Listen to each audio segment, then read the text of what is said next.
Hello दोस्तों, welcome to my YouTube channel जिसमें मैं आज आपके लिए लेकर आया हूँ। लगभग 40 क्वेश्चन रहेगा। इसमें साइंस और जीके दोनों रहेगा, मिक्स रहेगा और डिस्कस के साथ रहेगा, ताकि एक क्वेश्चन से आपको दो चार क्वेश्चन और मिल जाए। और इसका जो अगर आप सेट लगाना चाहते हैं 40 क्वेश्चन का, तो इसका पीडीएफ आपको टेलीग्राम पर मिलेगा। टेलीग्राम का लिंक वीडियो के डिस्क्रिप्शन में रहता है, वहाँ से देख लीजिएगा। और आप लोग से एक रिक्वेस्ट है कि वीडियो को आप लोग शेयर नहीं करते हैं, ताकि और शेयर करिए ताकि और भी जो हमारे साथी तैयारी करने वाले हैं उन तक एक छोटा सा मेरा एक हेल्प पहुंच सके। और थोड़ा चैनल को सब्सक्राइब भी करिए ताकि मुझे भी वीडियो बनाने में अच्छा लगे। तो आइए हम देखते हैं आज का क्वेश्चन। पहला क्वेश्चन क्या है? दृश्यमान विकिरण की खोज किसने की थी? तो दृश्यमान विकिरण की खोज आइजैक न्यूटन ने किया था।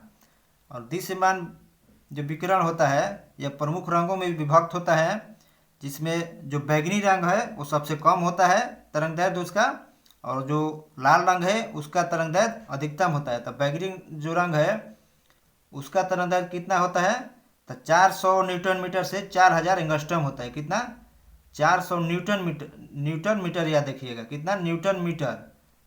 400 न्यूटन मीटर से 4000 एंगस्ट्रम। ये आपको बैंगनी रंग का तरंग दैर्ध्य हो गया। और अगर लाल रंग का तरंग दैर्ध्य पूछेगा तो 780 न्यूटन मीटर से 7800 एंगस्ट्रम होता है। ये मिनिमम से मैक्सिमम है। ऐसे आपको क्वेश्चन मिला होगा कहीं पर लाल रंग का तरंग दैर्ध्य का 3900 से 7800 मिला होगा कहीं क्वेश्चन, लेकिन मिनिमम से ये अधिकतम है। और कुछ है जो रेडियो सक्रियता, एक रेडियो सक्रियता है। रेडियो सक्रियता की खोज किसने किया था? तो हेनरी बेक्यूरेल ने किया था। और एक्स किरण है उसका खोज किसने किया था? तो एक्स किरण की खोज विलियम रोंटजन ने किया था। और जो एक है औरक्त किरण, औरक्त किरण की खोज किसने किया था? तो विलियम हर्शेल ने। किसने? एक्स किरण के विलियम रोंटजन और औरक्त के विलियम हर्शेल। रेडियो तरंग किसने खोजा था? तो रेडियो तरंग को मार्कोनी ने खोजा था। और सूक्ष्म या माइक्रो तरंग की खोज किसने किया था? तो हेनरिक हॉटज ने किया था। किसने? हेनरिक हॉटज ने। नेक्स्ट क्वेश्चन देखिए। निम्न में से कौन सी तंत्रिका तंत्र की मूलभूत संरचनात्मक एवं प्रक्रियात्मक इकाई है? तो तंत्रिका तंत्र की इकाई को क्या कहा जाता है? तो उसे न्यूरॉन कहा जाता है। क्या? न्यूरॉन। जो मस्तिष्क होता है उसके इकाई को क्या कहा जाता है? तो न्यूरॉन कहा जाता है। एक होता है ब्रिक। ब्रिक की संरचनात्मक एवं प्रक्रियात्मक इकाई क्या होता है? ब्रिक मतलब किडनी का। तो किडनी का होता है नेफ्रॉन, जो ऑप्शन डी में दिया है। किडनी का होता है इकाई क्या होता है? तो नेफ्रॉन होता है। और शरीर की सबसे लंबी कोशिका पूछेगा कौन सी है? तो शरीर की सबसे लंबी कोशिका आपको हो जाएगा न्यूरॉन। ये जो न्यूरॉन है यह शरीर की सबसे लंबी कोशिका है। यह क्या करता है? तो इसमें न्यूरॉन कई भागों में विभक्त रहता है। और जो कई भागों में विभक्त रहता है उसमें से एक न्यूरॉन से दूसरे न्यूरॉन में जो सूचना का स्थानांतरण होता है उसे क्या कहा जाता है? तो उसे एक्सॉन कहा जाता है। क्या कहा जाता है? उसे एक्सॉन कहा जाता है। ये भी ध्यान रखिएगा। और जो हमारे तंत्रिका तंत्र है उसके प्रमुख तीन भाग होते हैं। कौन कौन? तो सेंसरी न्यूरॉन, मोटर न्यूरॉन और इंटर न्यूरॉन। कौन कौन? सेंसरी न्यूरॉन, मोटर न्यूरॉन और इंटर न्यूरॉन। नेक्स्ट देखते हैं हम। निम्न में से कौन सा डेस्कटॉप ऑपरेटिंग सिस्टम का प्रकार नहीं है? डेस्कटॉप ऑपरेटिंग सिस्टम का प्रकार कौन नहीं है? तो जो एंड्रॉयड है यह नहीं है। एंड्रॉयड जो है यह मोबाइल या स्मार्टफोन टैबलेट में इसका यूज होता है एंड्रॉयड का। और डेस्कटॉप का जो मतलब ऑपरेटिंग सिस्टम का जो कौन कौन है डेस्कटॉप का? तो उसका हो जाएगा माइक्रोसॉफ्ट हो जाएगा, एप्पल मैक ओएस हो जाएगा, माइक्रोसॉफ्ट विंडो हो जाएगा, लिनक्स हो जाएगा। ये सब जो होता है ऑपरेटिंग सिस्टम है। नेक्स्ट, प्रकाश संश्लेषण। प्रकाश संश्लेषण प्रकाश की उपस्थिति में होता है। किस रंग के प्रकाश की रेंज प्रकाश संश्लेषण की दर को सबसे कम प्रभावित करता है? तो सबसे कम प्रभावित कौन करता है? तो हरा रंग जो है वो सबसे कम प्रभावित करता है। और जो प्रकाश संश्लेषण की प्रक्रिया है यह कैसी प्रक्रिया है? तो यह रासायनिक प्रक्रिया है। इसमें जो प्रकाशीय अपघटक के रूप में कौन कौन से तत्वों का प्रयोग किया जाता है? तो पूछेगा कौन सा तत्व? तो एक होता है मैग्नीज, मैग्नीज का Mn होता है। एक होता है क्लोरीन। मैग्नीज और क्लोरीन जो है प्रकाशीय अपघटक तत्वों के रूप में प्रयोग किया जाता है, मतलब पौधा प्रयोग करता है। और जो प्रकाश संश्लेषण प्रक्रिया के फलस्वरूप क्या उत्पादन होता है, तो ऑक्सीजन का उत्पादन होता है, जो किससे निकलता है, तो वह जल से निकलता है। नेक्स्ट देखते हैं हम, कौन सा भारतीय उपग्रह समुद्र विज्ञान, तटीय और वायुमंडलीय अनुप्रयोगों के लिए डेटा एकत्र करता है? तो ये कौन है, IRS-P4। क्या है, IRS-P4 है। कौन सा है, IRS-P4 है। और कुछ हम जो जलवायु, पर्यावरण और आपदा से संबंधित भारत सरकार द्वारा सैटेलाइट लॉन्च हुआ है, वो कौन कौन है, तो एक है इनसेट 3D इनसेट 3D है। कौन है, इनसेट 3D है। उसके बाद इनसेट 3D है, एक इनसेट 3D है और एक इनसेट 3D हो गया। और एक होगा मेगाट्रॉपिक जो उपग्रह छोड़ा गया है, वो भी जलवायु परिवर्तन के अवलोकन से संबंधित है। नेक्स्ट देखते हैं हम, संकर तिलहन की बुआई की वजह से खाद्य तेल के उत्पादन में अचानक हुई वृद्धि को क्या कहा जाता है? तो जो खाद्य तेल के उत्पादन में अचानक जो वृद्धि हुई है, उसे पीली क्रांति कहा जाता है। क्या कहा जाता है, पीली क्रांति। और भारत में तिलहन प्रौद्योगिकी मिशन की स्थापना कब हुआ था? तो तिलहन प्रौद्योगिकी मिशन की स्थापना आपको 1986 में हुआ था। और दलहनी जो फसल होता है, उसका मुख्य अवयव, उसका जो मुख्य अवयव तत्व कौन सा होता है दलहनी पौधा में? तो उसमें कोबाल्ट पाया जाता है। दलहनी पौधा में मुख्य तत्व कौन सा पाया जाता है? तो कोबाल्ट पाया जाता है। और भारतीय जो कृषि अनुसंधान संस्थान है, इसका स्थापना सर्वप्रथम कब हुआ था?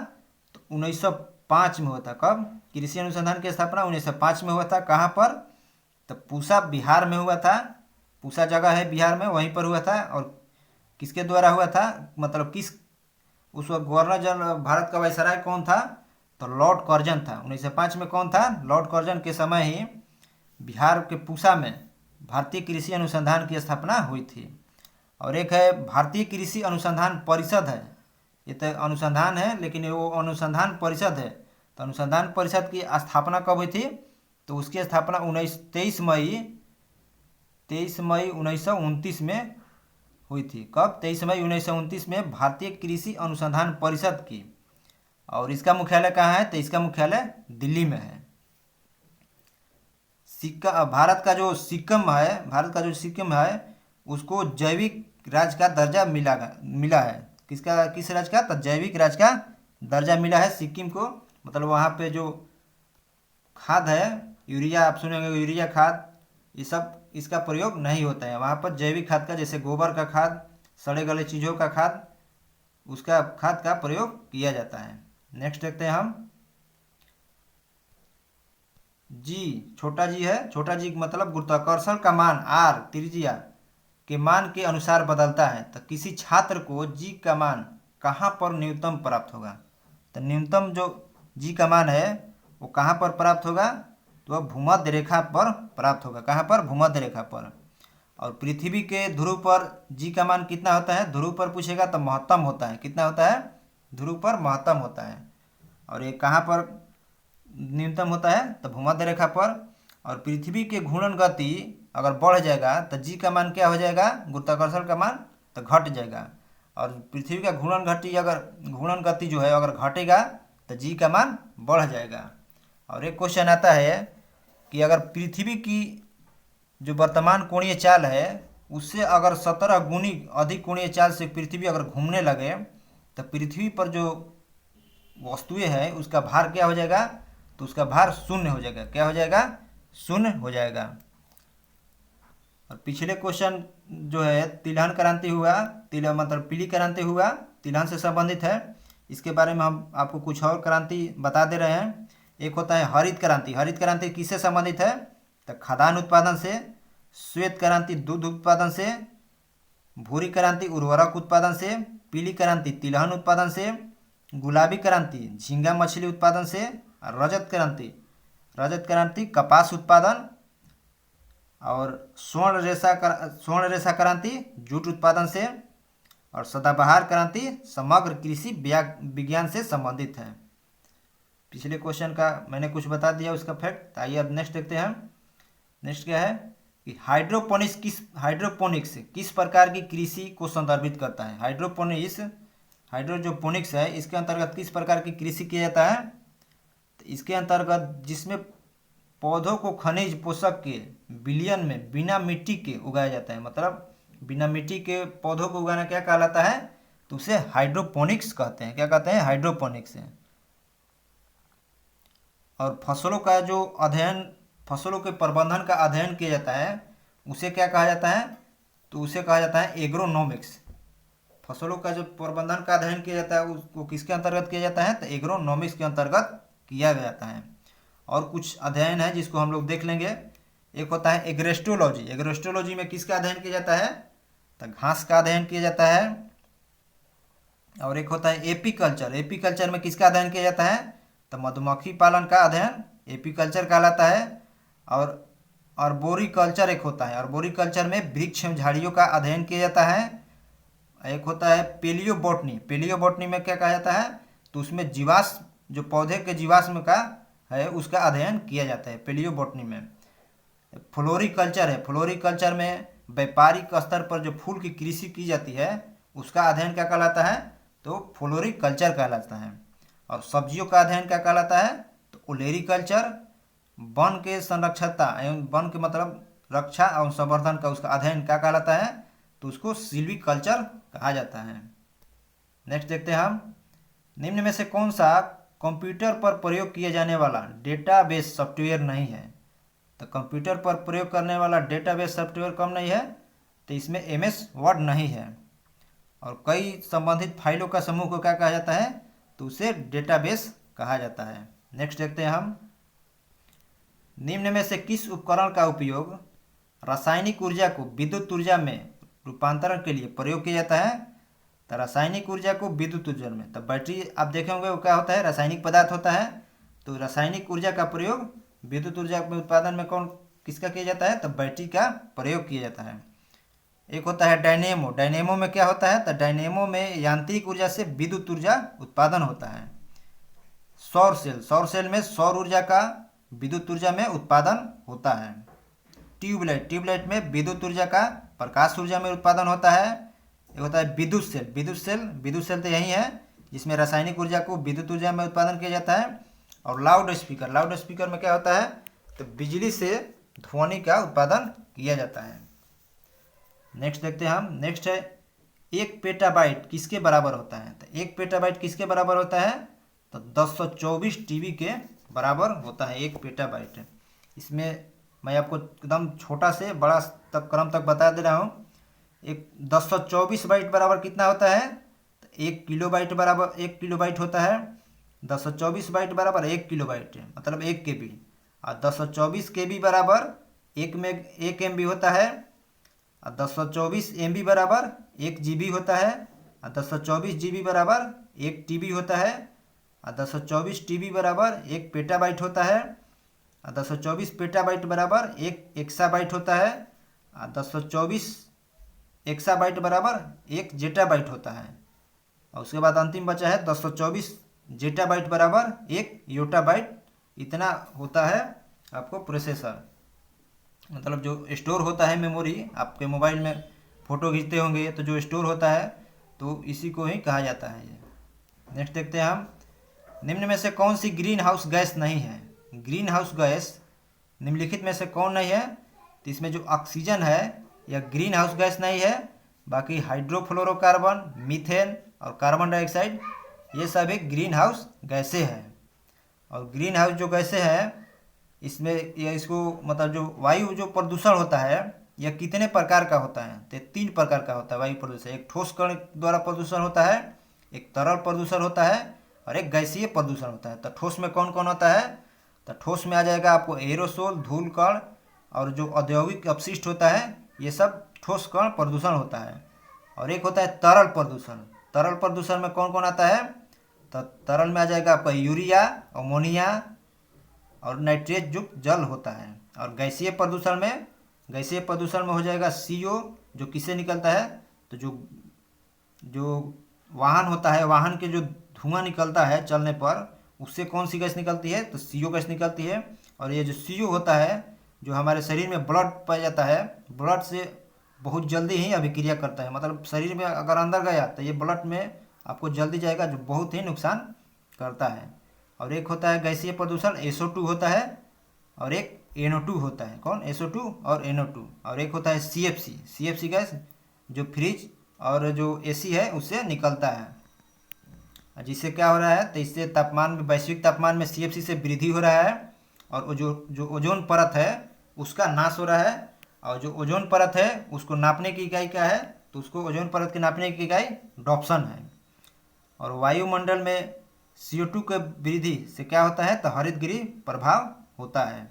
और वैश्विक तापमान जो होता है, इसमें CO2 का योगदान लगभग अभी वर्तमान में कितना है?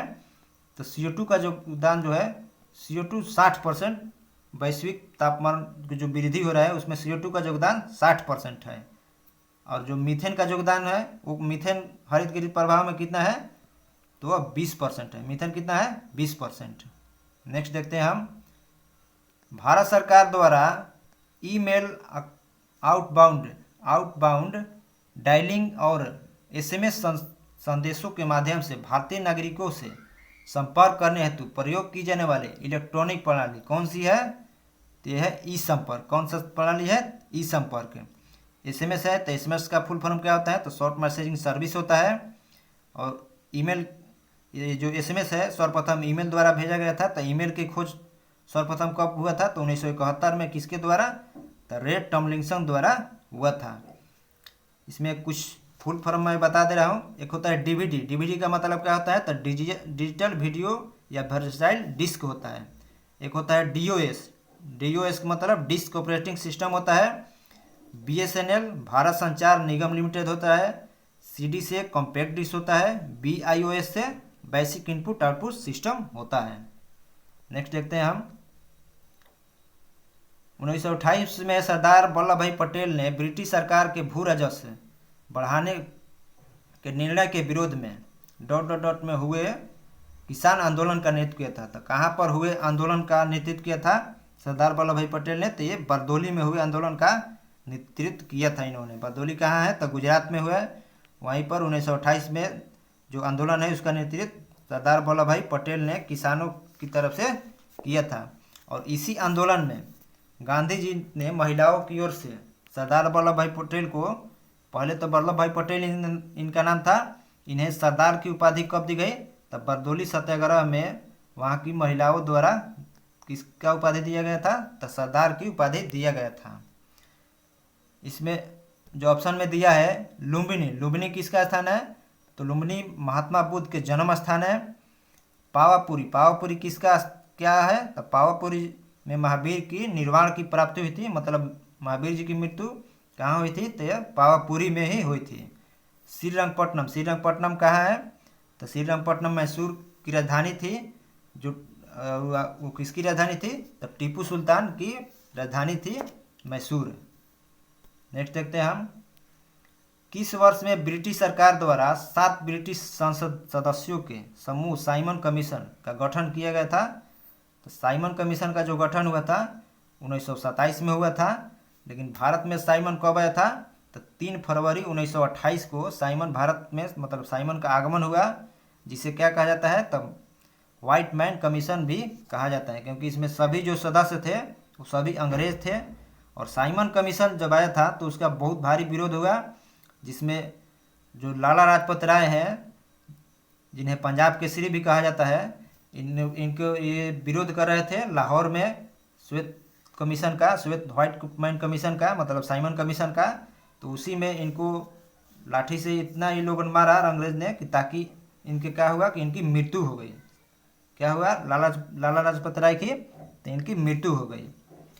और 1928 में ही इंडिपेंडेंस फॉर इंडिया लीग की स्थापना किसने किया था? 1928 में इंडिपेंडेंट फॉर इंडिया लीग की स्थापना तो जवाहरलाल नेहरू और सुभाष चंद्र बोस ने मिलकर किया था। और काकोरी कांड डकैती कब हुआ था? तो 9 अगस्त 1925 में हुआ था। और एक है अमृतसर में जलियांवाला बाग हत्याकांड, वो कब हुआ था? तो 13 अप्रैल 1919 को हुआ था। नेक्स्ट क्या है? चियापास पठार किस देश में स्थित है? चियापास पठार जो है यह किस देश में स्थित है? तो यह मैक्सिको में स्थित है। कुछ और हम पठार देख लेंगे। एक है ग्रीनलैंड का पठार, यह कहाँ है? तो ग्रीनलैंड में है। एशिया माइनर का पठार यह तुर्की में है। पमीर का पठार तिब्बत में स्थित है, जिसे क्या कहा जाता है? पमीर के पठार को तो इसे विश्व का छत भी कहा जाता है। पमीर के पठार को क्या कहा जाता है? तो विश्व का छत कहा जाता है। मेसेटा का पठार स्पेन में स्थित है। अलास्का का पठार या यूकन का पठार यह अमेरिका कनाडा में स्थित है। बोलिविया का पठार बोलिविया में ही स्थित है। और विश्व की सर्वाधिक ऊंचाई पर अवस्थित जो नौकागम्य में झील है वो कौन है? तो टीटीकाका है, जो कहाँ स्थित है? तो जो बोलिविया की पठार है वहीं पर स्थित है। नेक्स्ट देखते हैं हम, अंतर्राष्ट्रीय साक्षरता दिवस कब मनाया जाता है? अंतर्राष्ट्रीय साक्षरता दिवस कब मनाया जाता है? तो यह 18 सितंबर को, सॉरी 18 नहीं 8 है, 8 सितंबर को अंतर्राष्ट्रीय साक्षरता दिवस मनाया जाता है। और हम कुछ दिवस देख लेंगे। तो विश्व पर्यटन दिवस 27 सितंबर को मनाया जाता है। ओजोन परत संरक्षण दिवस 16 सितंबर को मनाया जाता है। विश्व शांति दिवस 21 सितंबर को मनाया जाता है। अब विश्व प्रकृति दिवस 3 अक्टूबर को। अब विश्व शिक्षक दिवस यह 5 अक्टूबर को मनाया जाता है। और राष्ट्रीय शिक्षा दिवस है, शिक्षक दिवस तो राष्ट्रीय शिक्षक दिवस 5 सितंबर को मनाया जाता है, लेकिन राष्ट्रीय शिक्षा दिवस 11 नवंबर को मनाया जाता है। नेक्स्ट, केंद्रीय भारतीय भाषा संस्थान इनमें से किस भारतीय राज्य में स्थित है? तो यह कहाँ पर है? तो यह कर्नाटक में स्थित है। कर्नाटक के मैसूर में केंद्रीय भारतीय भाषा संस्थान स्थित है, जिसकी स्थापना कब हुई थी? तो इसकी स्थापना 17 जुलाई 1969 में हुई थी। कब? 17 जुलाई 1969 में केंद्रीय भारतीय भाषा संस्थान की स्थापना हुई थी। कहाँ पर? तो कर्नाटक के मैसूर में इसका मुख्यालय है। और प्रथम जो भारत में राजभाषा आयोग आया था उसके अध्यक्ष कौन थे? तो उसके अध्यक्ष थे बीजी खरे। कौन थे? बीजी खरे थे। और भारत का जो तेलुगु भाषा है उसको क्या कहा जाता है? तो उसका इटालियन ऑफ द ईस्ट कहा जाता है। और हमारे देश के 2 राज्य हैं जहाँ पर वहाँ की राजकीय जो भाषा है वो अंग्रेजी है। वो कौन राज्य है? तो एक है नागालैंड और अरुणाचल प्रदेश, लेकिन मुख्य रूप से नागालैंड है, लेकिन अरुणाचल प्रदेश में भी अंग्रेजी भाषा को मान्यता दिया गया है राजकीय भाषा के रूप में। और एक है जम्मू कश्मीर में कौन सी भाषा सरकारी रूप में मान्यता है? तो वहाँ की है उर्दू भाषा। कौन है? उर्दू भाषा है। और भारतीय संविधान में, मूल संविधान में मतलब किस अनुसूची में भाषा के बारे में चर्चा है? तो अनुसूची 8 में भारतीय संविधान में भाषा के बारे में चर्चा है। और सर्वप्रथम मतलब जब संविधान बना था तो उस वक्त कितनी भाषाएं थी? तो उस वक्त 14 भाषाएं थी। कितना था उस वक्त प्रथम बार में? तो 14 भाषा थी। बाद में संशोधन करके अब भाई वर्तमान में कितने इसमें भाषा है? तब 22 भाषा है, जिसमें सर्वप्रथम एक हुआ था 21वां संशोधन। 21वां संशोधन के तहत कौन सी भाषा जोड़ी गई थी? तो सिंधी जोड़ी गई थी 21वां संशोधन के तहत। फिर हुआ उसके बाद 71वां संशोधन। 71वां संशोधन के तहत कौन सा जोड़ा गया था? तो इसका ट्रिक क्या है? तो नमक याद रखेगा। क्या ट्रिक है? नमक। तो नमक से न से नेपाली, म से मणिपुरी और क से कोंकणी। क्या? न से नेपाली, म से मणिपुरी और क से कोंकणी। और उसके बाद एक संशोधन हुआ था कौन? तो 71 जोड़िएगा तो कितना आएगा? तो 92 आएगा। तो 92वां संविधान संशोधन हुआ था, उसके तहत कौन सा जोड़ा गया? तो उसके तहत बोर्ड मास आपको रूल मालूम होगा मैथ का। तो बोर्ड मास मत लिखेगा। क्या लिखेगा? BDMS लिखेगा। क्या लिखेगा? BDMS। तो B से बोडो, D से डोगरी, M से मैथिली और S से संथाली। तो 92वां संविधान संशोधन के तहत कौन? तो बोर्ड मास में BDMS लिखना है। तो B से बोडो, D से डोगरी, M से मैथिली और S से संथाली। तो ये याद रखिएगा। नेक्स्ट देखते हैं हम, पानीपत की तीसरी लड़ाई कब लड़ी गई थी? पानीपत की तीसरी लड़ाई कब लड़ी गई थी? तो इसकी लड़ाई, पानीपत की तीसरी लड़ाई 1761 में लड़ी गई थी। कब? 1761 में। और किसके बीच? तो मराठा और अहमद शाह अब्दाली के बीच लड़ी गई थी, जिसमें मराठा की हार हुई थी। और मराठा की ओर से कौन थे उस वक्त? सदाशिवराव भाऊ थे, जिनकी हार हुई थी। और पानीपत का प्रथम युद्ध यह कब हुआ था? तो पानीपत का प्रथम युद्ध तो 1526 सभी को याद है, लेकिन स्मॉल डेट में पूछ देगा तो 21 अप्रैल, कब? 21 अप्रैल 1526 को पानीपत का प्रथम युद्ध हुआ था। और पानीपत का द्वितीय युद्ध कब हुआ था? तो 5 नवंबर, कब? 5 नवंबर 1556 को पानीपत का द्वितीय युद्ध हुआ था। एक हुआ था बक्सर का युद्ध। बक्सर का युद्ध कब हुआ था? तो 22 अक्टूबर 1764 को। हल्दी घाटी का युद्ध कब हुआ था? तो 28 जून 1576 को। किसके किसके बीच हल्दी घाटी का युद्ध? तो महाराणा प्रताप और अकबर के बीच हुआ था, जिसमें अकबर की जीत हुई थी। और एक है बेदरा का युद्ध। बेदरा का युद्ध कब हुआ था? तो 1759 में अंग्रेज और डच के बीच हुआ था। एक है वांडीवास का युद्ध। वांडीवास का युद्ध कब हुआ था? तो यह 1760 में हुआ था, 22 जनवरी 1760 को। अब नेक्स्ट देखते हैं हम,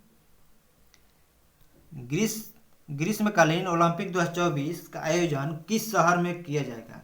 तो 2024 ओलंपिक जो खेल है, इसका आयोजन पेरिस में किया जाएगा। कहाँ पर? पेरिस में किया जाएगा। और इससे पहले जो 2020 का ओलंपिक हुआ वो कहाँ पर हुआ? तो टोक्यो में हुआ है। कहाँ पर? टोक्यो में हुआ है। और जो 24 के बाद जो 2028 में ग्रीष्मकालीन ओलंपिक होगा वो कहाँ पर होगा? तो लॉस एंजल्स अमेरिका में होगा।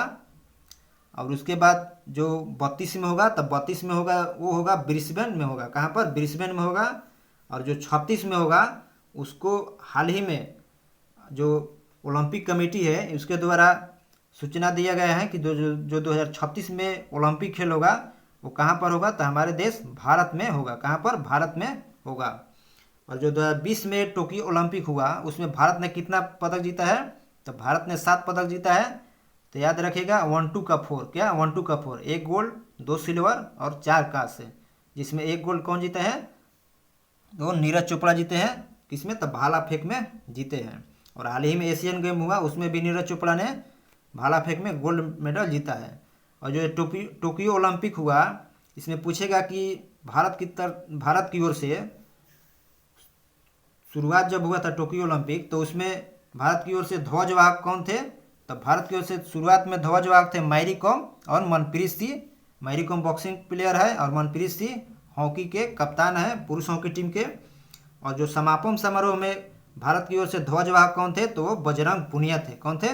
बजरंग पुनिया थे, जो कौन सा पदक जीते थे? तो रजत पदक जीते थे। और इसके जो टोक्यो ओलंपिक है इसका एक पैरा ओलंपिक भी होता है। तो पैरा ओलंपिक वो भी 2020 में ही हुआ। तो उसमें भारत ने कितना पदक जीता है? तो उसमें भारत ने 19 पदक जीता है। उसमें 5 गोल्ड भारत जीता था। कितना? 5 गोल्ड। और 5 गोल्ड के साथ उसमें भारत 24वें स्थान पर है। और टोक्यो ओलंपिक वाला में इसमें भारत 48वें स्थान पर था। ये क्रम याद रखेगा, किस स्थान पर था? 48वें स्थान पर था। और जो टोक्यो पैरा ओलंपिक हुआ था उसमें भारत की ओर से ध्वजवाहक कौन थे? तो टेकचंद। और समापन समारोह में अवनी लेखरा थी। नेक्स्ट देखते हैं हम। अब थोड़ा मैं ज़्यादा क्वेश्चन बता दिया हूँ इसमें, तो थोड़ा वीडियो पुश करके तब सुन लीजिएगा ताकि समझ में आ जाए। नेक्स्ट देखते हैं हम। भारतीय संविधान के किस अनुच्छेद में यह निर्दिष्ट किया गया है कि राज्य ग्राम पंचायतों का गठन करने के लिए कदम उठाया जाएगा? तो ग्राम पंचायत किस अनुच्छेद में है? तो अनुच्छेद 40 में। किस में है? अनुच्छेद 40 में है। और सर्वप्रथम ग्राम पंचायत लागू करने वाला प्रथम राज्य कौन था? तो राजस्थान था। कौन था? राजस्थान। और पंचायती राज जो व्यवस्था है यह इसमें मतलब कौन शिल्पी थे? तो बलवंत राय मेहता की सिफारिश पर मतलब आया था। और जो पंचायती राज है वो कितना स्तरीय होता है? तो 2 स्तरीय 3 स्तरीय होता है। लेकिन एक पश्चिम बंगाल राज्य ऐसा है जहाँ पर 4 स्तरीय पंचायती राज है। कहाँ पर? पश्चिम बंगाल में 4 स्तरीय पंचायती राज की व्यवस्था का है। नेक्स्ट देखते हैं। नेक्स्ट इसी में जो पूछेगा कि अनुच्छेद 41 में क्या है? अनुच्छेद जो 41 दिया है इसमें क्या है? तो कुछ दशाओं में काम और शिक्षा का लोक सहायता पाने का अधिकार किसमें है? तो अनुच्छेद 41 में है। 100 नहीं, सिर्फ 41 में है। अनुच्छेद 42 में क्या है?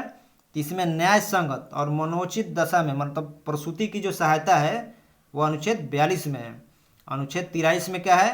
तो इसमें निर्वाहक मजदूरी का बारे में चर्चा है अनुच्छेद 43 में। और एक है अनुच्छेद 45, यह किससे संबंधित है? तो इसमें शिक्षा के अधिकार से संबंधित था। तो इसमें शिक्षा को क्या किया गया कि 2 भागों में बांट दिया गया। शिक्षा को कितने भागों में? 2 भागों में बांट दिया गया। तो अब अगर पूछेगा आपसे कि 0 से 6 वर्ष के बच्चों को निःशुल्क शिक्षा किस आर्टिकल में है, तो यह हो जाएगा अनुच्छेद 45 में। अगर पूछेगा कि 6 से 14 वर्ष के बच्चों को निःशुल्क शिक्षा यह किस आर्टिकल में है, तो यह हो जाएगा 21 के ए में। किसमें? 21 के ए में हो जाएगा। जो 86वां संविधान संशोधन के तहत उसको 21 के ए में, मतलब उसको मूल अधिकार में शामिल कर दिया गया। नेक्स्ट देखते हैं हम 1987 में किस संवैधानिक संशोधन अधिनियम के तहत गोवा की विधानसभा युक्त पूर्ण राज्य बनाया गया तथा और दमन दीव को केंद्र शासित प्रदेश के रूप में गठित किया गया था? तो यह 56वां संविधान संशोधन के तहत हुआ था। किस संशोधन के तहत? 56वां संविधान संशोधन के तहत हुआ था। और एक संशोधन है 52वां संविधान संशोधन। 52वां संविधान संशोधन के तहत क्या हुआ था? तो उसके तहत 1985 में भारत के जो संविधान है इसमें 10वीं अनुसूची को शामिल की गई थी 52वां संविधान संशोधन के तहत। और 9वीं अनुसूची में क्या है? तो 9वीं अनुसूची को उसको पहला संविधान संशोधन के तहत संविधान में शामिल किया गया था। उसमें भूमि सुधार से संबंधित है। और 10वीं अनुसूची में दल बदल से संबंधित है। और एक है 11वीं अनुसूची। 11वीं अनुसूची में 11वीं अनुसूची वो किससे संबंधित है? तो ग्राम पंचायत से। और 12वीं अनुसूची नगर पालिका से संबंधित है। और कुछ संशोधन हाल ही में हुआ है, उसके बारे में हम लोग देख लेंगे। एक संशोधन हुआ था 99वां संविधान संशोधन 2014 में हुआ था। यह किससे संबंधित था? तो इसमें जो वर्तमान सरकार है इसने कहा था कि जो सुप्रीम कोर्ट के न्यायाधीश की नियुक्ति होगी उसमें जो नियुक्ति में जो भाग लेंगे नियुक्ति करने में, तो उसमें सरकार के 2 आदमी रहेंगे, मतलब 3 लोग मान लीजिए एक नियुक्ति करते हैं मिलकर। तो उसमें 2 आदमी किसके रहेंगे? तो सरकार के रहेंगे और एक सुप्रीम कोर्ट के रहेंगे। लेकिन सुप्रीम कोर्ट में इसको फटकार लगा दिया, मतलब निरस्त कर दिया। और उसके बाद एक 100वां संविधान संशोधन 100वां संविधान संशोधन के तहत क्या हुआ था? तो इसके तहत भारत और बांग्लादेश का जो भूमि है उसका स्थानांतरण हुआ था। उसमें क्या होता है कि भारत अपना भूमि कुछ बांग्लादेश को दिया और बांग्लादेश से कुछ भूमि भारत ने वापस लिया जो विवादित था। उसके बाद जो 101वें संविधान संशोधन हुआ उसमें क्या था? तो इस 101वें संविधान संशोधन के तहत जीएसटी लागू किया गया था। 101 के तहत जीएसटी लागू हुआ था। और जो 102वां संविधान संशोधन है उसके तहत ओबीसी को आरक्षण, 103 के तहत ईडब्ल्यूएस के आरक्षण, और 104 में क्या हुआ? 104वां संविधान संशोधन में उसमें एससी एसटी के जो सीटों का आरक्षण है उसको, लोकसभा में सीटों का आरक्षण उसको 10 साल के लिए बढ़ाया गया। और जो एंग्लो इंडियन था 2 एंग्लो इंडियन की नियुक्ति उसको निरस्त कर दिया गया 15 वर्ष के लिए।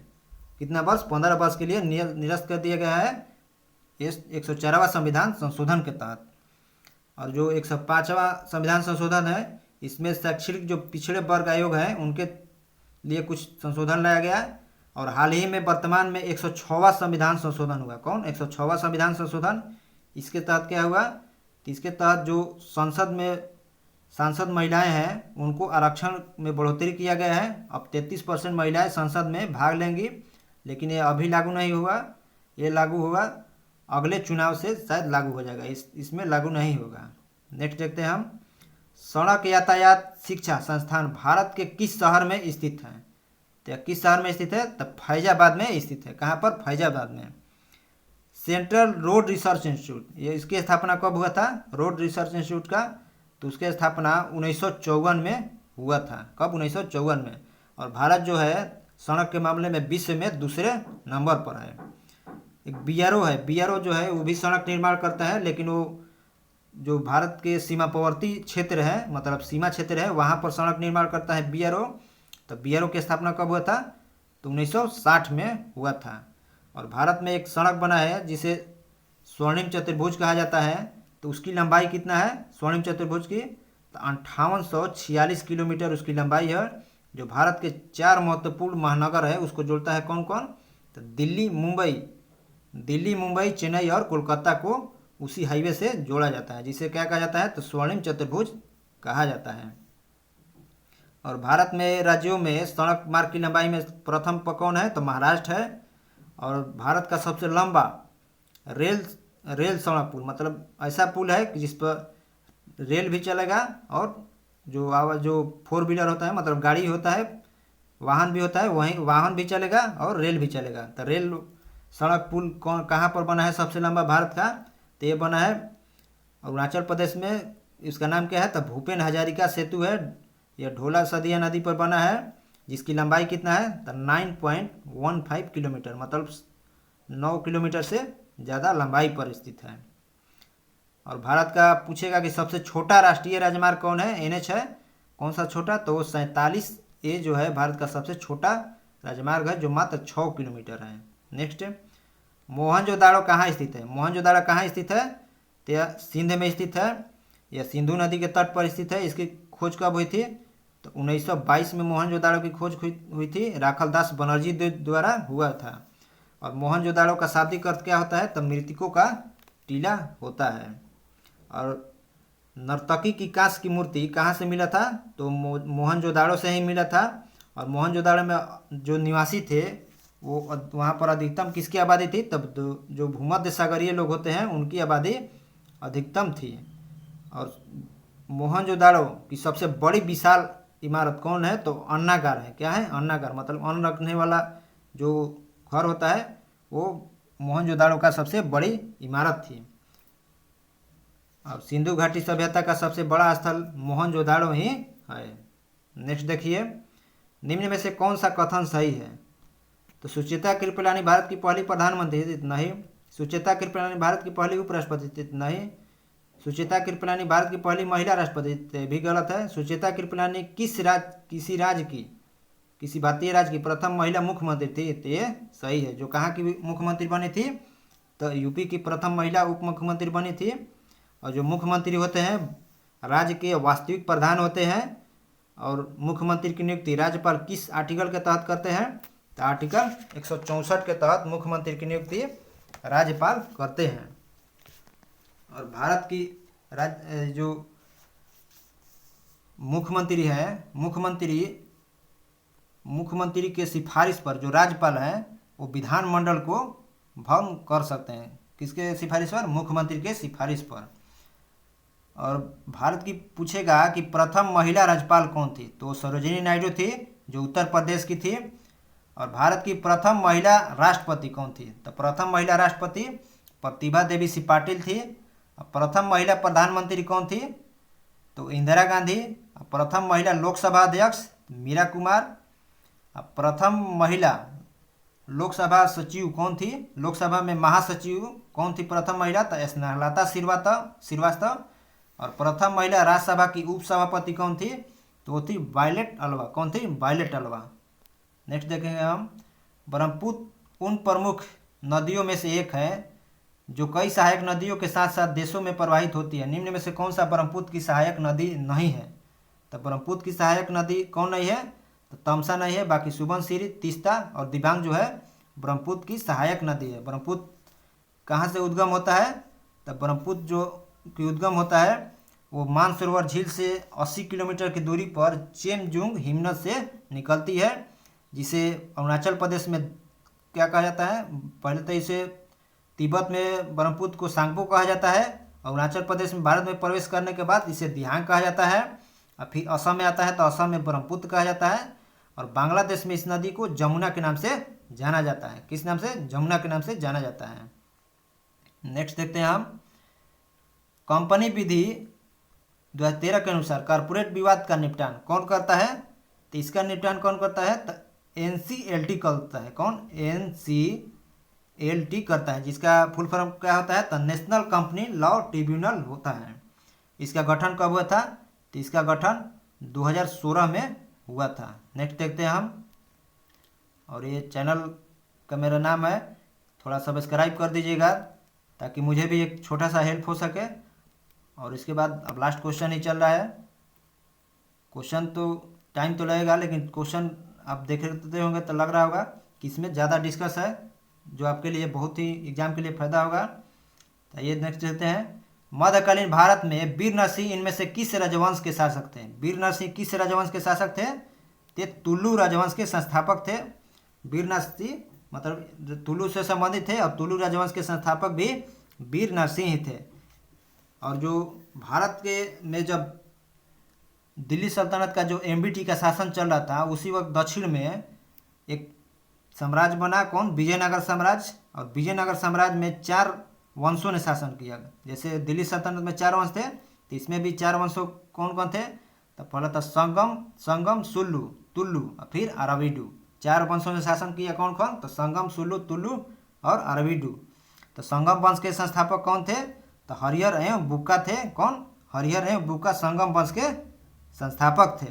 संगम के बाद सुल्लू होता है। सुल्लू वंश के संस्थापक कौन थे? तो नरसिंह थे। और उसके बाद कौन है? तो तुल्लु के तो हो गया ये वीर नरसिंह। और उसके बाद कौन है? तो आराविडू वंश के इसके संस्थापक कौन थे? आराविडू वंश के। तो आराविडू वंश के संस्थापक कौन थे? तो उसके थे तिरुमल। कौन थे? तिरुमल आराविडू वंश के संस्थापक थे। और जो विजयनगर साम्राज्य है उसमें सबसे महान शासक कौन थे? तो उसमें महान शासक हुए थे कृष्णदेव राय। कौन? कृष्णदेव राय थे, जिन्होंने तेलुगु के जो तेलुगु में अमुक्त मलयाग्द और संस्कृत में जाम्बवती कल्याणम पुस्तक की रचना किए थे। और कृष्णदेव राय के जो दरबार में अष्ट तेलुगु साहित्य के सर्वश्रेष्ठ कवि रहते थे। उन्हें क्या कहा जाता था? तो अष्टदिग्गज कहा जाता था। कृष्णदेव राय के दरबार में कौन रहते थे? तो अष्टदिग्गज रहते थे। वो कौन थे? तो तेलुगु साहित्य के 8 सर्वश्रेष्ठ कवि थे। और कृष्णदेव राय के शासनकाल में ही पुर्तगाली यात्री कौन कौन आया था? तो डोमिंग पायस और बरबोसा विजयनगर साम्राज्य की यात्रा किया था कृष्णदेव राय के शासनकाल में ही। और कृष्णदेव राय को ही बाबर ने अपनी आत्मकथा बाबरनामा में इनको भारत का सबसे सर्वाधिक शक्तिशाली शासक बताया है। किसने? तो बाबर ने बताया है कृष्णदेव राय को। अब बाबरनामा किस भाषा में है? तो तुर्की भाषा में है। नेक्स्ट, भारतीय लोगों के लिए अपेक्षाकृत अधिक स्वतंत्रता की मांग करने हेतु स्वराज पार्टी की स्थापना कब हुई थी? इसकी स्थापना 1923 में हुई थी। इलाहाबाद में चित्तरंजन दास और मोतीलाल नेहरू द्वारा हुई थी। नेक्स्ट देखते हैं हम, डेनमार्क की संसद का नाम क्या है? डेनमार्क की संसद का नाम क्या है? तो फोल्केटिंग है। डेनमार्क की संसद का नाम फोल्केटिंग है। स्टोटिंग किसकी संसद का नाम है? तो नॉर्वे का। पार्लियामेंट कहाँ का संसद का नाम है? तो पार्लियामेंट है कनाडा का, ब्रिटेन का और ऑस्ट्रेलिया का। तो द नेशन डाइट कहाँ का है? तो ये जापान का है। डाइट कहाँ का है? जापान के संसद का नाम है। और एक द नेशनल डाइट है। एक होता है नेसेट कहाँ की संसद का नाम है? तो इजराइल का संसद का नाम।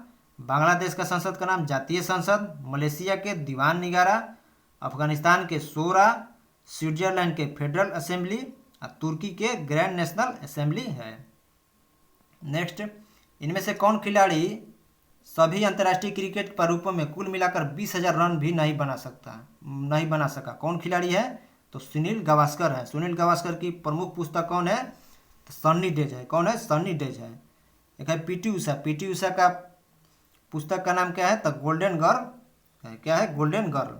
अनिल कुंबले का पुस्तक का नाम क्या है? तो व्हाइट एंगिल है। कपिल देव का पुस्तक का नाम क्या है? तो क्रिकेट माई स्टाइल है। और सौरव गांगुली के पुस्तक का नाम क्या है? तो a century is not enough, इनका नाम है पुस्तक का, सौरव गांगुली का। नेक्स्ट देखते हैं हम, भारत का पहला परमाणु विस्फोट स्थल पोखरण किस राज्य में है? तो पोखरण जो कहाँ है? वो राजस्थान में है। इसमें प्रथम विस्फोट कब हुआ था? तो 18 मई 1974 को हुआ था।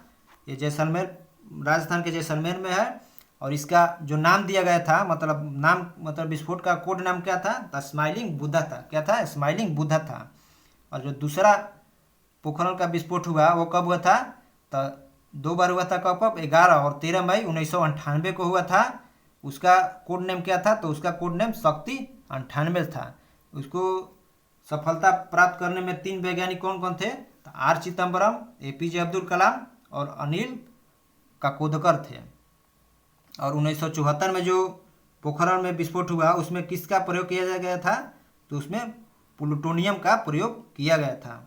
और 20 में पूछेगा कि प्रथम परमाणु बीज लिखल किस देश द्वारा बनाया गया है, तो प्रथम रूस द्वारा और दूसरा यूएसए द्वारा बनाया गया है। नेक्स्ट, किस देश को जोगियों का देश कहा जाता है? जोगियों का देश किसे कहा जाता है? उत्तर कोरिया को कहा जाता है। और प्रमुख देशों के उपनाम देख लेंगे हम। सुकुमार फूलों का देश किसे कहा जाता है? तो जापान को। लैंड ऑफ गोल्डन वूल किसे कहा जाता है? तो ऑस्ट्रेलिया को। लैंड ऑफ व्हाइट एलिफेंट मतलब सफ़ेद हाथियों की भूमि थाईलैंड को। लैंड ऑफ द 1000 एलिफेंट मतलब हजार हाथियों की भूमि किसे कहा जाता है? तो लाओस को। लैंड ऑफ थंडरबोल्ट ये भूटान को कहा जाता है। लिली का देश कनाडा को। स्वप्निल मीनारों वाला शहर कौन है?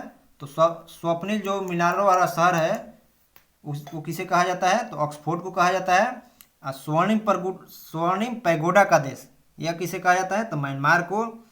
इंग्लैंड का बगीचा किसे कहा जाता है? तो केंटन टाउन को कहा जाता है इंग्लैंड का बगीचा। और भारत का बगीचा किसे कहा जाता है? तो बेंगलुरु को कहा जाता है। नेक्स्ट देखते हैं हम। निम्नलिखित में से कौन सा भारत का पहला जल विद्युत संयंत्र है? भारत का पहला जल विद्युत संयंत्र कौन सा है? तो सिद्धारापंग जल विद्युत संयंत्र है जो भारत का प्रथम है। इसकी स्थापना कब हुई था? तो 1897 में हुआ था। कहाँ पर? तो दार्जिलिंग में। कहाँ पर? दार्जिलिंग में। भारत के प्रमुख और जल विद्युत केंद्र देखेंगे हम। टिहरी बांध पर है एक। टिहरी बांध कहाँ है? तो उत्तराखंड में। कोयना जल विद्युत परियोजना महाराष्ट्र में। श्रीशैलम आंध्र प्रदेश। नाथपा झाकरी हिमाचल प्रदेश। शरावती परियोजना कर्नाटक में। इंदिरा सागर बांध मध्य प्रदेश में। इंडुकी बांध इंडुकी जल विद्युत केंद्र केरल में है। ऊपरी इंदिरावती उड़ीसा में है और इंदिरावती नदी उड़ीसा में ही बहती है। तीस्ता जल विद्युत केंद्र यह सिक्किम में स्थित है। नेक्स्ट देखते हैं हम। इनमें से कौन सा सुधार आंदोलन वर्ष 1829 में विलियम बेंटिंग के कार्यकाल में शुरू हुआ था? तो ये सुधार आंदोलन कौन था? तो सती प्रथा पर निषेध हुआ था। जो किसके सहयोग से हुआ था? तो राजा राम के सहयोग से विलियम बेंटिंग ने इसकी समाप्ति की थी। किसकी? तो सती प्रथा की। और सती प्रथा को अवैध किस धारा के तहत किया गया था? तो धारा 17 के तहत किया गया था। और भारत के और दो शासक थे जो सती प्रथा पर प्रतिबंध लगाए थे। कौन कौन? तो एक अकबर और एक मराठा पेशवा थे। कौन कौन? मराठा पेशवा और अकबर ने सती प्रथा पर निषेध लगाया था। और ठगी प्रथा पर निषेध किसने लगाया? तो ठगी प्रथा पर भी कर्नल सिलीमैन की सहायता से विलियम बेंटिंग ने ही ठगी प्रथा की उन्मूलन किया था। और बालिका हत्या पर भी प्रतिबंध विलियम बेंटिंग ने ही लगाया था। और डलहौजी के शासनकाल में व्यापक का सिद्धांत आया था। उसके तहत शिकार होने वाला पहला राज्य कौन था? तो वो सतारा था। कौन? सतारा था। जिसको कब शामिल किया गया था व्यापक सिद्धांत के तहत? 1848 में शामिल किया गया था। व्यापक सिद्धांत में क्या होता था कि जिस शासक के कोई पुत्र नहीं था तो उसके जो राज्य है उसके राज्य पर अंग्रेज शासन करने लगते थे। नेक्स्ट देखते हैं। निम्न में से कौन सा भारत सरकार द्वारा शुरू किए गए डिजिटल इंडिया नामक अभियान के 9 स्तंभों का हिस्सा नहीं है? तो इसमें कौन नहीं है? तो जनधन योजना नहीं है। बाकी नौ कौन कौन है? तो broadband highway, mobile connectivity, public internet access, e governance, e Kranti, सहायता सभी के लिए सूचना, इलेक्ट्रॉनिक्स विनिर्माण, नौकरियों के लिए आईटी और अर्ली हार्वेस्ट कार्यक्रम, ये सब भारत के डिजिटल इंडिया कार्यक्रम से संबंधित है। और जो जनधन योजना है यह कैसा है? तो यह वित्तीय समावेशन योजना है। और इसको प्रारंभ कब किया गया था? तो 28 अगस्त 2014 को जनधन योजना को प्रारंभ किया गया था। और डिजिटल इंडिया को कब? तो 1 जुलाई 2015 को प्रारंभ किया गया था। नेक्स्ट देखते हैं हम। पेरिस समझौते को संयुक्त राष्ट्र के न्यूयॉर्क स्थित मुख्यालय में पृथ्वी दिवस के अवसर पर हस्ताक्षर किया गया था। तो कब किया गया था? तो 22 अप्रैल 2016 को किया गया था। और कुछ हम जो जलवायु परिवर्तन से सम्मेलन है वो देख लेंगे। एक है बर्लिन सम्मेलन। बर्लिन सम्मेलन कब हुआ था? 1995 में। क्योटो प्रोटोकॉल 1997 में। बाली सम्मेलन 2007 में। कानकुन सम्मेलन 2010 में। वर्षा सम्मेलन 2013 में। मार्केस सम्मेलन 2016 में। बान सम्मेलन 2017 में। मैड्रिड सम्मेलन 2019 में हुआ था। अब आज का लास्ट क्वेश्चन है। क्वेश्चन क्या है कि निम्नलिखित में से कौन सा मेक इन इंडिया कार्यक्रम के 4 स्तंभों में से नहीं है? मेक इन इंडिया के कार्यक्रम के 4 स्तंभों में से कौन सा नहीं है? कि साझेदारी पूर्ण नहीं है, बाकी नया इंफ्रास्ट्रक्चर, नया क्षेत्र और नए प्रक्रिया, ये सभी मेक इन इंडिया से संबंधित है। मेक इन इंडिया की शुरुआत कब हुई थी? तब 25 सितंबर 2014 को। कब? 25 सितंबर 2014 को मेक इन इंडिया की शुरुआत हुई थी। और जो और कुछ है, एक है स्टार्टअप इंडिया। स्टार्टअप इंडिया की शुरुआत कब हुई थी? तो 16 जनवरी 2016 को स्टार्टअप इंडिया की शुरुआत हुई थी। स्टैंड अप इंडिया 5 अप्रैल 2016 को। फिट इंडिया मूवमेंट 29 अगस्त 2019 को। स्किल इंडिया कार्यक्रम तब 15 जुलाई 2015 को प्रारंभ हुई थी। तो यहाँ पर हमारा जो 38 क्वेश्चन था डिस्कस के साथ समाप्त हुआ। और इसके बाद नेक्स्ट वीडियो आएगा, और वीडियो देखिए और उसके बाद थोड़ा रिप्लाई करिए कि वीडियो कैसा लगा। और चैनल को आप वीडियो देखते हैं लेकिन सब्सक्राइब नहीं करते हैं, एक छोटा सा हेल्प मुझे भी करिए ताकि वीडियो बनाने में मुझे अच्छा लगे। और जो बिहार एसआई का सेट चल रहा है, सेट प्रैक्टिस, वो भी देख लीजिएगा और लगा लीजिएगा। और इसका भी PDF आपको टेलीग्राम पर मिल जाएगा। थैंक दोस्तों।